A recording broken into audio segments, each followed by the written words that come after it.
Hi everyone, welcome back to another video. This one is a follow-up on yesterday's video where I tied a couple of spider patterns, meaning these are flies without, I'll show you the green ones. So firstly put them in a wee card here. So we've got the wet flies, the green one's glory, spider pattern, meaning it's a fly without a wing, and we've got the dry flies. So we've got them now. These are more suited for the rivers though. They would happily fish in the lochs. Now I was asked if I could tie a couple to suit the lochs. I was thinking back to a lot of the patterns. I mean, as I was learning to tie, my flies developed as I went on, and I tried lots of things. Give you an idea, when I first started tying, really I never heard of pre-knotted pheasant tail legs. And I never had them. I just tied spider patterns. There'd be a basically black spider, just like this, with a tail or without a tail. If I wanted it dry, I would just, instead of using a hen hackle, I would use a cock hackle, and so on. Best known soft hackle would probably be hackled fly anyway as a spider pattern, is a black pennel. Now, there's lots of flies, the modern flies you'd be using, say, hoppers. So legs with hopper legs, or sorry, black fly with hopper legs. So I mean, it goes on and on. I had what they call, instead of hoppers, I used long hackle dries. So I basically used one of the long hackles, and the long hackle fibre gave the impression of the legs as much as helped float the fly. I mean, it goes on and on. Just as I say, as it developed. One of the main things I did do though when I was tying, I didn't have any dyed black. I had natural black. So this is natural black. You can see the capes, the skin's not been dyed, obviously. This is a natural colour. But when you buy natural colours, it's the hen. Now you can see on here, and this is the hen. You see that green light shine off that? That's what you get with natural coloured feathers. Here you've got, there's a wee touch of grey in this one. I think there's a wee bit of green as well in that. These are just chickens. These are just run about the farmyard type feathers or capes that come from birds there. The other thing you used to get a lot, I mean, I'll show you a couple of cock capes here. You would pick up, these are natural black, but if you can look closely, there's a brown hue comes off of that one. So they're very close to like what we call a cocky bendy or cocky bundu. This one here, it's got a wee bit of a badger. You can see it on this side here. So you've got a lighter colour, so you get the natural black plus something else. The very nondescript type hackles, and you get that in the hen as well. So, but that's what made up most of the flies that we tied back then. And to be honest with you, we should really look back at a lot of these, because I caught lots of fish on these flies. Now I'm going to use, what I'm going to actually do, I'm going to tie with a natural hackle. So I'm going to zoom in as well. We tie a kind of modern style. Now hooks, so I'm using the exact same hooks as I did yesterday. I'm using the competition heavyweight size. This is a size 14. And the other one, I don't have a box for these. I'll show you the box. I've just got them in a packet. So this is the dry fly version I'm going to be using. You can see this is the full mill. This is just a lighter wire, so you've got a dry fly, and obviously then you've got the wet fly. Now I'm going to tie just the basic black spider, so I'm going to wax my thread. Now I'm using, again, modern threads have changed. This is just as modern as you can come by. This is one of the brand new full mill threads that I'm going to be using them over the winter months. This is the Pro Thread Twisted, as they call it. It's a 70 Denier in black. So it's a 200 metre spool, so there's plenty of thread on it. Start at the eye. I'm going to come down and ping off the waist. The more you tie, the easier that becomes. But if you don't want to do that, you just obviously cut it away. There I've got the natural black. This is the cock hackle actually. So I've taken one of the natural black feathers off the cock cape. I'm going to use that in the tail. Now if you were tying the black pennel, you would use golden pheasant tippet. This here. But again, when I first started, these were, couldn't afford these types, so we just used the feathers. I either left them out or left them off, and if we wanted a tail we'd put it on. Mainly we put the tail on for the dry fly, but I did tie quite a few with the Hackle fibre and the wets. Again, much like we did with the river flies, I used the hook length as a measure for the tail. And we could tie that on with 2 or 3 turns just to secure it. You can trim that away. Now I'm going to, in the one I held up, the spinner here, this is just the thread body on this one. And you can see it's just a thread body. Now I'm going to do the dub body, but I'm going to show you how I used to do the dub body. Again, didn't have a lot of money, couldn't buy all the fancy gear. There wasn't any fancy gear around when I started tying, to be honest with you. Certainly not as much materials available in the market. Now I'm making sure this is secure. I would use wool. It's just black wool. So if I wanted a dub body, I would just use black wool. But the way I did it was quite simple. I just cut a length off, say about maybe an inch, or just slightly less. And then what I did was I just opened it out, mixed it within my fingers, and you could get some really nice dubbing. This is just natural wool dyed black, so you get a natural fibre anyway, so you've just spent a wee bit of time blending it through your fingers. Now what I'm going to do here is just lightly dub it on, and as you can see I'm quite far up. So what I would do is just stretch it out. You don't need a lot of pressure, I mean depending how thin and thick you want the body. Right, when it's midge especially I keep it quite thin.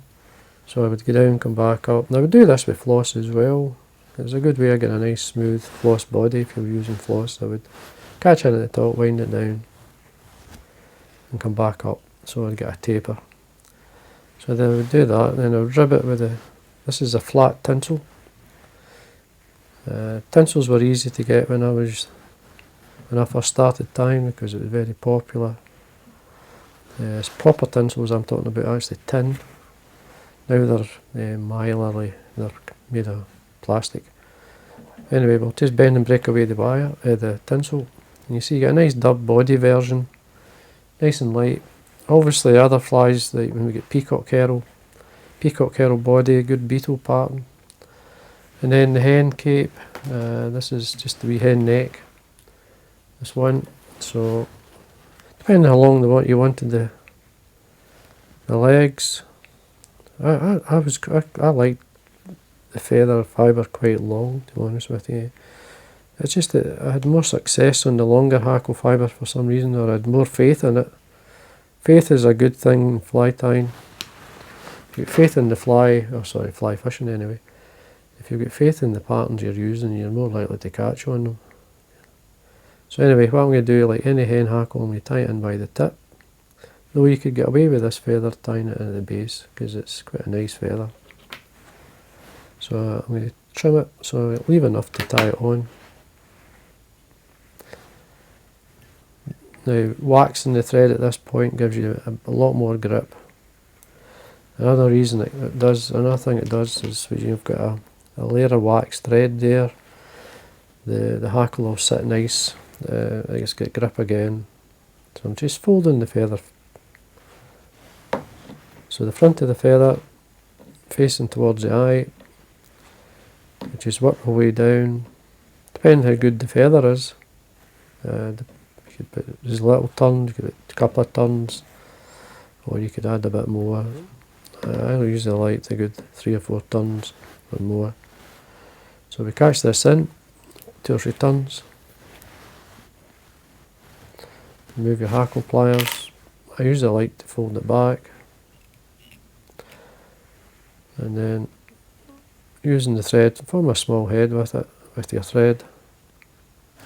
I used to always keep the thread tight, ping that off. Now I did get a question yesterday in the video about when do I put varnish on. Now there's lots of ways to apply varnish. Now one of the easiest ways is to put a wee bit of varnish on your thread, and then wet finish, and then you'll find that that's a very strong, I mean it'll never, it shouldn't come loose. And you remove that, or you could apply the varnish once that was dry. If you want a nice shiny bead-like head, you could apply the varnish like this. You could use this, use a brush, or you could use a dubbing needle, and you've got a nice head. Now the main reason for putting the varnish on a thread and then wet finishing, most times I would do that if there was a dubbing at the head, or like a dry fly hackle. You'd probably struggle to get the brush in, so you could just put a wee bit of varnish on the thread and then wet finish. So it made it easier. So that'd be the black spider, that'd be the rough bodied version, and this would be the smooth bodied. There is times that just slight differences in the pattern makes it, you can have many a time you could rough up that body, make it a bit more movement in it. But that's how I made my body. It was just pure wool. It's all we had was the wools. Seals fur, there wasn't many seals swimming around where I live, like, so, but you could eventually get it. But when you first start, you just don't have the money. A lot of times you don't have the knowledge, so you just use what you have. Simple. Dry fly. This is where things have developed over the years, especially when it comes to dry flies. You could use just the basic cock neck. This is just a natural cock neck. This one, I mean, black.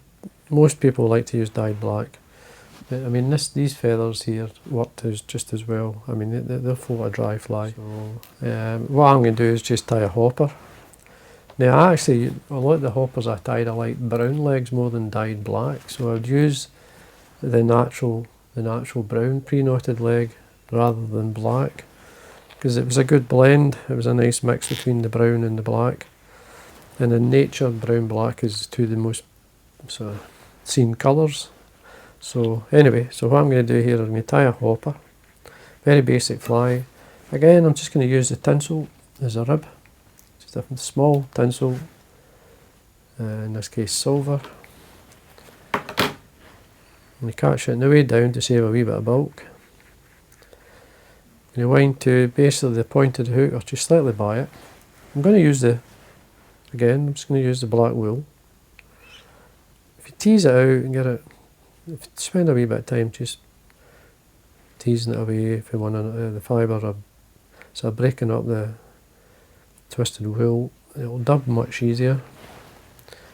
This time I'm just going to start at the back, so it's just lightly do it, just and get it started. You see there, it's just starting to sort of catch by twisting it, and then you could basically wind up.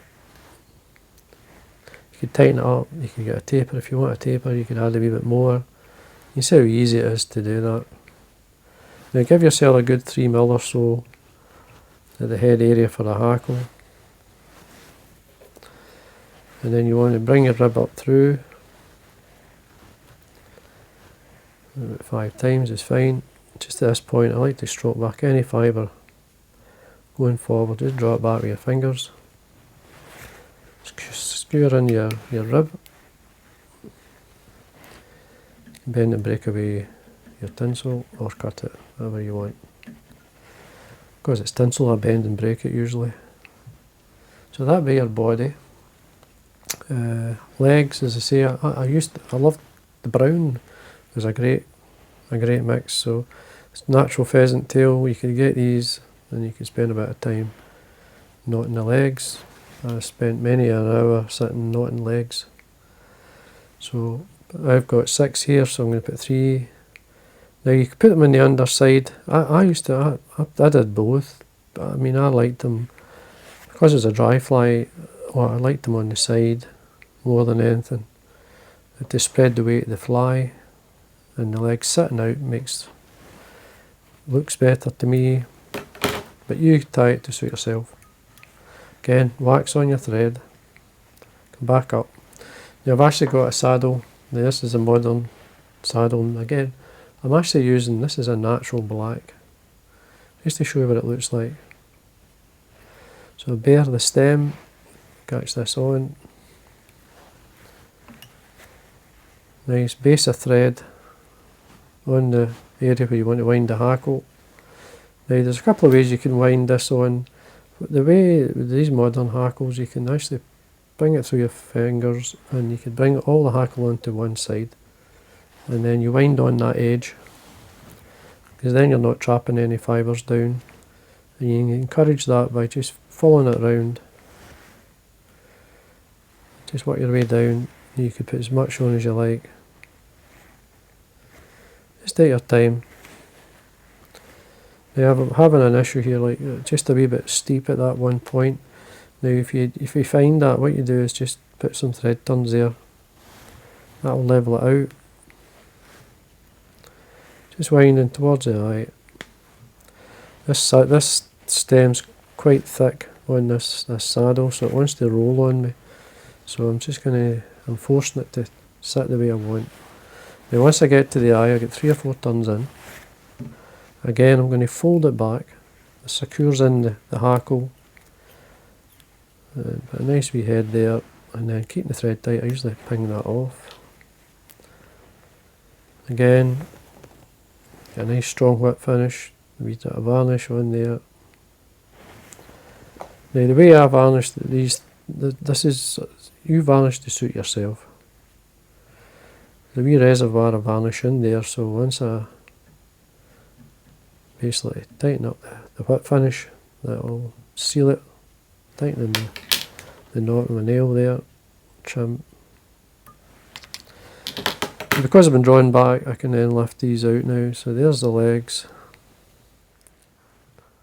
And there we are, folks, that's the hopper. And you see a nice wee pattern. The legs, once you start to cast, the legs will open out a wee bit more. Very basic dry fly, much like the very basic wet fly. So if you were tying a black spider, or even, where is it, there's the black pennel. The black pennel has got a golden pheasant tippet on it, which is probably, I'll just set it there, one of the best known spider patterns you'll fish in the loch. But then this is just the basic one with the tail. You see, like in the video, I did the one with the dub body just to show you. So they're the variants, they're the versions. Before you know, you've got a box full of different versions of that same fly. Now all you have to do now is apply a wing to take it the stage further. Now and there's lots of wings you could add to these flies. On the black spider, a grey wing. You can even put a teal in this one, teal and black would be if you put a teal wing on this, which is black and white, and bars, this would be a teal and black. If you put a blay wing on it, it's a blay and black. You could do the same with this one, it would be just the teal and black again, but this would be just the black spider. The other versions would be peacock herald in the body. They all develop from very basic tying. So, but anyway, there we are, folks. There's the two patterns, very simple spider patterns. One's a wet, one's a dry. You tie these, you'll not go far wrong. You can obviously do the tippet version, which is the black pennel, best known loch style wet fly liver tie. So there we are. I hope you enjoyed the video, and like always, thanks for watching. Until next time.